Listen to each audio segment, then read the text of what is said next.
오늘 사회를 맡은 변정이라고 해. 변언니라고 불러줘. 한 명은 지연이. 안녕. 나는 정희정이라고 하고 정언니라고 불러주면 좋겠어. 지연이, 정언니라고 부를 거야. 오늘은 성구매 문화나 성매매 포털 사이트의 문제에 대한 얘기를 해볼 거야. 성구매 남성들은 어떻게 알고 찾아가는 거예요? 많은 사람들이 업소를 관련해서 검색을 하는 거지. 검색을 하면 굉장히 많은 정보들을 총망라해 놓은 포털 사이트가 존재해. 그래서 일명 우리는 이것들을 성매매 알선 포털 사이트라고 해. 흔히들 후기 사이트라고 불리기도 하고 아니면 업소 정보 사이트라고 하기도 하고 아니면 커뮤니티 사이트 이렇게 부르기도 하는데 이 사이트의 특징이 뭐냐면 업소 관련돼서 전국적으로 다 이렇게 체계적으로 정리를 해놨어. 업소 정보를. 예를 들면 유흥업소, 룸사롱, 풀사롱 나눠지겠지. 그리고 출장, 마사지 아니면 키스방 이렇게 권역별로, 지역별로 굉장히 체계적으로 세분화되어 있어. 여기 제일 대표적인 게 뭐 2018년도에 공동 고발해서 사라지긴 했지만 밤에 땡땡이라는 사이트가 있는데 부산에도 굉장히 유명한 사이트가 있어. 대표적으로 부산 달리기. 펀트라는 사이트도 있고 부경 부산, 울산, 경남 사이트가 있고 그리고 최근에 생긴 이름도 되게 노골적인데 부산 떡기라는 사이트가 있어.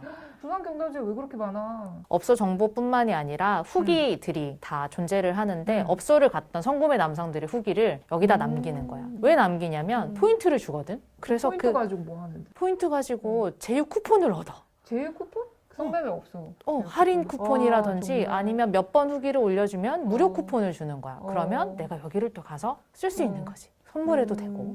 또 나쁜 점이 뭐냐면 자기가 한 일에 대해서 정당화시킬 수 있는 그런 계기가 되는 것 같아. 그러니까 이렇게 모두에게 얘기를 해주고 그리고 너 잘했다 이런 거 하고 똑같은 거잖아 결국은. 그래서 그런 점에서 정말 나쁘다는 생각이 많이 들고 내가 그런 일을 했지만 이게 좀 부끄러운 것이다라는 그런 자각은 있어야 되지 않겠나. 근데 그것마저도 없게 만드는 게 이런 후기 문화인 것 같아.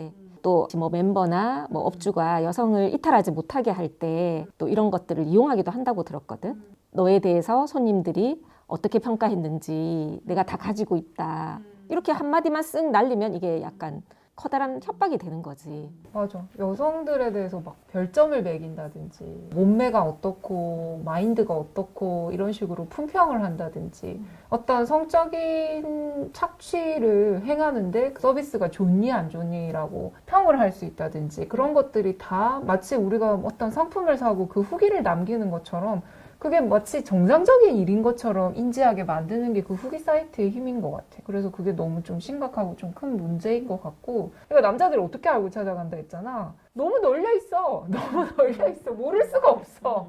겉으로만 봐서는 알 수 없는 게 말하자면 OP 같은 거라고 볼 수가 있겠지. 오피스텔 성매매랑 같은 건데 굳이 찾아야 한다면 OP 정도. 이미 너무 널려 있고 맘만 먹으면 얼마든지 찾아갈 수 있는데 그런 부분들을 활성화시키는 촉매 역할을 하는 게 또 이런 인터넷상에서의 후기 사이트라고 볼 수 있는 거야. 소들이 그런 포털 사이트에 광고를 하는 거야. 이런 여러 가지 광고를 할 만한 곳이 많지가 않으니까 그런 포털 사이트에서 집중적으로 광고를 하면 뭐 한 달에 광고비만 해도 몇 억을 버는 거지. 나중에 자료를 봤는데 여기 밤에 땡땡 같은 경우에는 2,100개가 넘는 업소가 여기에 제휴를 맺었다고 하더라고. 그리고 실제로 후기 글이 20만 개가 넘었어. 그냥 굉장히 많은 사람들이 이 업소를 다녀갔고 후기를 남겼다는 걸 이렇게 증빙되는 걸로 볼 수 있지. 그리고 우리 부산 경남 지역만 봐. 폰초 땡땡 같은 경우도 최근에 부산 경찰청에서 수사를 해서 단속을 한 거잖아. 회원수만 20만 명으로 알려져 있었지. 거기에 업소를 운영하는 업주 중에 법원 공무원이 있었대. 현직 법원 공무원이 부산 지역에 성매매 업소를 운영을 하고 그 사이트하고 제휴를 맺어가지고 운영을 하고 있었던 거야. 정말 말이 되는 상황인지 모르겠어. 단순하게 생각하면 이런 사이트들 우리가 폐쇄하면 되지 않나 라고 생각하지만 사이트에는 굉장히 많은 사람들이 엮여 있어. 예를 들면 플랫폼 하나가 있으면 운영자가 있겠지. 그리고 이 업소 관계자가 있을 것이고 이미지를 제작하는 호스팅 업체가 있을 것이고 이것들을 또 광고하는 광고자도 있으니까 많은 사람들이 엮여 있어서 폐쇄를 하더라도 다음에 URL을 개설해서 또 만드는 경로를. 거지. 그래서 쉽게 사라지지 않는 구조로 되어 있어. 그러니까 뭐 서버를 완전 폭파하고 운영자를 완전 검거하지 않는 이상은 계속해서 주소 바꿔가면서 홍보를 하는 거야. 이게 없어지지 않는다는 절망을 하기보다 서버부터 근원부터 좀 잡아야 되겠다는 생각도 들기는 해. 후기 사이트에 수많은 사람들이 엮여져 있다는 거를 얘기를 했잖아. 운영자도 있고 커뮤니티 관리하는 사람도 있고 각 그 오피스텔, 뭐 없어. 룸사롱, 마사지 이런 방마다 게시판마다 뭐 방장도 있고 그러다가 자금 조달책도 있고 쿠폰 관리하는 사람도 있고 이벤트 관리하는 사람도 있고 광고 대행하는 사람도 있고 수많은 사람들이 엮여져 있어. 그러면 이 방장들이나 이런 수많은 사람들 중에는 정말로 교사도 있고 공무원도 있고 그런 게 다 알려진 거야. 정말 우리가 낮에 정말 멀쩡하게 살아가는 사람들이 그 안에서 다 공모를 하고 있는 형태가 되어버리는 거야.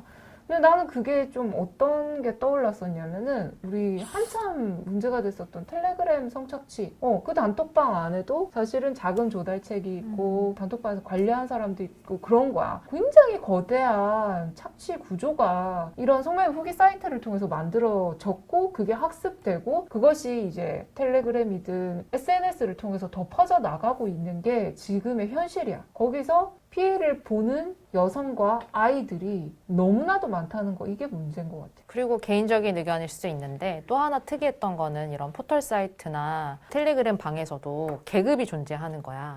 특히나 군대 아. 계급으로 형성이 되어 있는 경우가 많단 말이지. 밤의 땡땡 같은 경우에도 뭐 일병부터 시작해. 그래서 오. 천천히 올라가서 나중에 병장 달고 무슨 장군 달고 제일 마지막에 대통령인가 그래. 그러면 이 계급을 달성하기 위해서 주구장창 후기를 쓰고 올리고 많이 계속해서 올렸어. 올라가야 되는 거지. 그런 남성 심리들을 잘 이용한 것 같더라고. 아, 착취가 마치 하나의 무슨 게임처럼 이것이 마치 유흥이자 놀이 문화처럼 되는 게 진짜 문제인 것 같아. 그런 착취 효과를 일으켜. 얼마나 많은 남성들이 성구매 경험이 있는지에 대해서 좀 통계가 있나요? 2019년도 성매매 실태조사에 따르면 총 1,500명 대상으로 했을 때 631명, 42.1%의 남성들이 이제 인생에서 한 번 이상은 성구매를 한 경험이 있다. 이렇게 통계를 내주긴 했어. 그치. 2016년도에는 50.7% 절반이었다면은 좀 줄었다, 그치. 이게 뭐냐면은 여성가족부에서 3년마다 한 번씩 성매매 실태조사를 해. 성구매 실태조사도 하거든. 거의 대부분 2명 중 1명 꼴인 거야. 근데 실태조사에서 그 정도 응답했으면 실제는 더 많을 수도 있잖아. 근데 나는 조금 더 놀랬던 게 한 번 이상인 거고 재범했던 비율은 70-80%가 넘는다고 하더라고. 그러니까 한 번이라도 가본 사람은 계속해서 좀 그치. 가고 간 사람이 또 안 간다. 가는 사람은 아예 안 가고 그렇게 좀 극명하게 좀 나눠져 있다, 그치? 나는 이렇게 표면적이나마 줄어든 게 조금 환영할 만한 일이라는 생각이 드는 게 스스로 그래도 좀 부끄럽게 생각을 하니까 실제보다는 축소해서 대답을 하지 않았을까. 그러니까 예전에는 굉장히 떳떳하고 뭐 남성성의 어떤 발현이고 이런 문화였다면 지금은 그래도 조금 이거는 아니지 않나라는 게 그래도 좀 확산되었다는 생각이 들어. 내가 생각했을 때 자기 주변은 다 가는 것 같다고 생각하는 이유는 뭐냐면 성구매는 집단적인 남성 문화 속에서 이루어지는 경향이 많기 때문이야. 가는 사람들은 자기 주변은 다 가는 것처럼 느껴지는 것도 그래서인 거지. 안 가는 사람도 절반이 넘는데도 불구하고 성매매를 남자라면 누구나 하는 거 아니야? 남자라면 당연히 할 수도 있지라는 통념이 사회 전반에 깔려져 있는 게 가장 큰 문제라고 생각해. 아까 우리 정언니 얘기한 것처럼 이게 범죄인데도 인권 침해이자 폭력인데도 착취인데도 그게 뭐 폭력이자 범죄자 문제라고 생각을 하지 않게 만드는 사회 구조가 있었다는 거야. 또 하나 덧붙이자면 많은 남성들이 성매매를 하는 이유에 대해서 밝혔는데 그 이유가 뭘까? 어떤 동기로 하게 될까, 성매매를? 적어도 알려진 것처럼 뭐 성욕 이런 문제는 아닌 것 같아. 스트레스 해소? 이런 얘기도 하더라. 자신이 돈을 주고 누군가를 함부로 대할 수 있다는 거. 뭔가 마음대로 자기 마음대로 소유하고 지배할 수 있다라는 것도 하나의 원인이 아닐까? 맞아. 어떻게 근데 통계에 드러난 거 보면 제일 첫 번째 이유는 호기심 때문이래. 궁금해서. 그래서 이것도 남성 문화랑 하나 연결될 것 같은데 많은 사람들이 가기도 하고 그 안에서 내가 돈을 주면 어떤 행위들을 할 수 있고 욕구를 풀 수 있고 스트레스를 풀 수도 있고 이런 것들 때문에 많이 가지 않나 싶어. 그리고 그 다음번이 이제 뭐 특별한 기념일, 내가 군대 가기 전이나 아니면 생일이나 설날이나 추석 연휴 이런 기념일에 간다는 거지. 이건 정말 특별한 남성 문화라고 생각해. 근데 이거 진짜 지금 하는 말들 다 너무 어이없지 않아? 음. 뭔가 스트레스 해소, 기념일, 호기심 이런 거를 위해서 어떤 인간을 물건처럼 사서 성욕을 해소할 수 있다는 발상 자체가 너무 이상한 거야. 이건 좀 이상하다고 생각하자 우리. 약간 전혀 이해가 되지 않아. 아무리 시간이 흘러도 이해가 안 되지. 좋아. 그래. 성구매 문화에 대해서는 우리가 할 말이 정말 많아. 어떻게 알고 찾아가는지 조금 더 구체적으로 얘기를 해볼까? 듣기로는 음. 뭐 재직증명서라든지 아니면은 그 대학생이면 학생증 이런 본인 신분을 인증할 수 있는 수단들을 그 업소 측에서 제출하라고 한대. 왜? 그게 확인이 되어야지 이 사람이 단속을 하는 아니야. 건지 아니면 진짜 구매 남성인지를 그렇지, 판가름할 그렇지. 수 있는 거지. 어. 이렇게 지금 제출을 하고도 간다는 상황이라고 하더라고. 정말 신기한 게 포털 사이트에는 업소의 주소가 전혀 나와 있지 않아. 그럼 이 남성들은 어떻게 찾아갈까? 업소에 연락을 하지. 전화번호 하나가 있으니까. 아니면 메시지를 주세요. 어디 몇 번 출구 앞에서 만나요. 라고까지만 연락을 줘. 실제로 2017년도에 서면에 폐업한 철학관 그 건물에 태국 여성을 감금시켜놓고 성매매 업소를 운영한 일당들이 있었어. 근데 그런 포털 사이트를 통해서 보고 구매자들이 연락을 했는데 한 달에 거의 한 200~300명 정도의 구매자들이 연락을 해서 그곳을 찾아갔었대. 정말 어마어마한 거지. 근데 찾아갈 때도 재직증명서나 학생증 이런 거를 제출하고 본인 인증을 하고 갔다는 거야. 그러니까 이게 너무 조직화되어 있다라는 거를 우리가 좀 알 수가 있지. 근데 그 존스쿨에 가서 강의를 하고 있잖아, 변언니는. 그래서 그런 거 하면서 좀 더 할 얘기가 있을 것 같아. 요즘은 안 불러줘. 많이 안 요즘 불러주는데. 코로나 때문이 아닐까 몰라, 싶은데 코로나 때문인가? 집합이 금지되어 있으니까. 예전에 많이 갔지.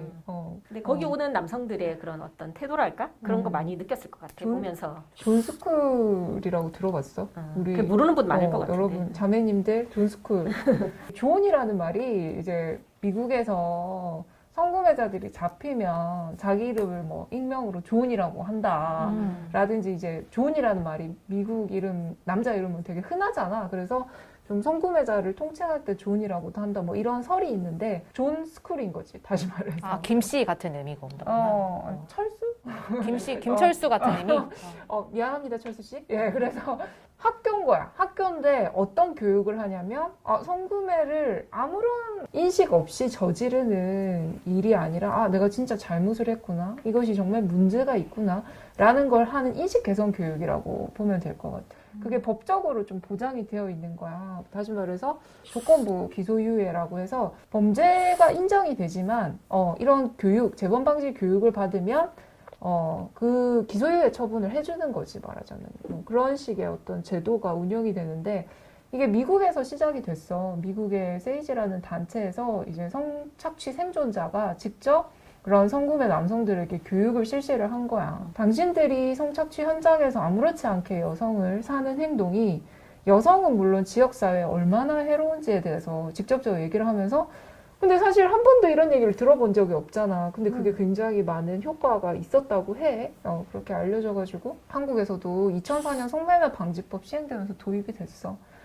근데 효과가 얼마만큼 있는가의 문제에 있어서는 고민이 좀 돼. 왜냐면 한국은 이미 성매매 자체가 너무 일상이고 그리고 이게 재범 방지 교육이잖아. 그러면 초범에 한해서만 시행을 해야 되는데 이게 그렇게 딱히 딱딱 지켜지고 있지는 않아. 그리고 미국 같은 경우는 그 구매자들이 내는 벌금으로 존스쿨이 운영이 된다고 들었는데 한국 같은 경우는 그냥 법무부에서 예산 탁 투여해가지고 교육을 시켜주는 셈이잖아. 그럼 우리 세금으로 나가는 거네? 그렇지, 세금 가지고 교육을 하는 셈인 거야. 이게 우리가 처음에 성매매 방지법을 통해서 이 성매매가 인권 침해의 문제고 강력하게 어떤 성매매 알선을 차단하고자 했던 그런 취지에 좀 부합하는지 좀 고민이 들어. 강사로서. 네.